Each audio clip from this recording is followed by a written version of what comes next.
السلام عليكم. مشكلة أختي هنا.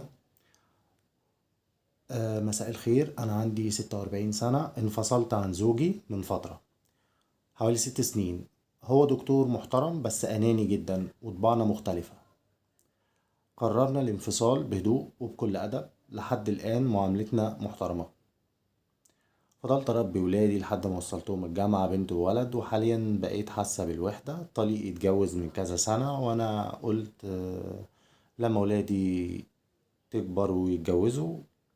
دلوقتي ولادي عايزيني اتجوز، انا شكلا صغيرة ومش باين عليا السن خالص ومحافظة على شبابي. اتجوز افضل من الوحدة ولا ايه رأيكم؟ طيب،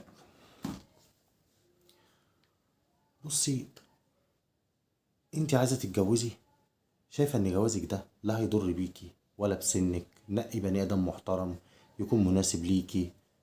مش هيعمل مشكلة، مش هيأثر على نفسية أولادك حتى المتجوزين أو على شكلهم الاجتماعي أو على شكلهم قدام أهل جوازهم. ده حقك طبعا. شايفة ان في ضرر عليك، شايفة انك مش هتقدري تتأقلمي بعد سنين لوحدك، مش هتتأقلمي. يبقى ممكن في ناس ما بتقدرش تتأقلم ان في راجل يخش حياتها تاني. ده فاللي انت شايفاه صح اعمليه. انت لو عايزة رأيي انا، يعني رأيي انا اتجوزي، واي حد عنده رأي يقوله لها في التعليقات. ده اللي بنقوله يا جماعة.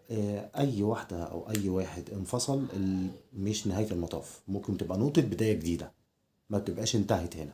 تمام. الولاد هيكبروا، الولاد هيتجوزوا، وهتقعد بطولك.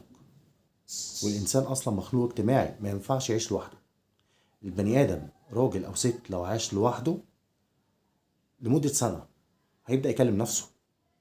البني آدم مخلوق اجتماعي، ما اتخلقش عشان يعيش لوحده. تمام. فهي إن شاء الله تبقى نقطة بداية جديدة، بس برضه احسبيها صح.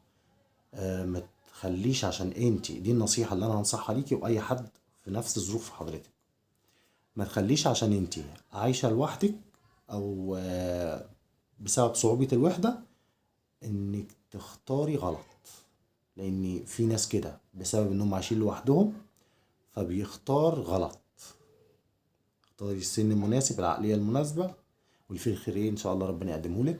ولو اي حد يا جماعة عنده اي مشكلة يا ريت يكتبها لي في تعليق وهعمل عليها حلقة كاملة.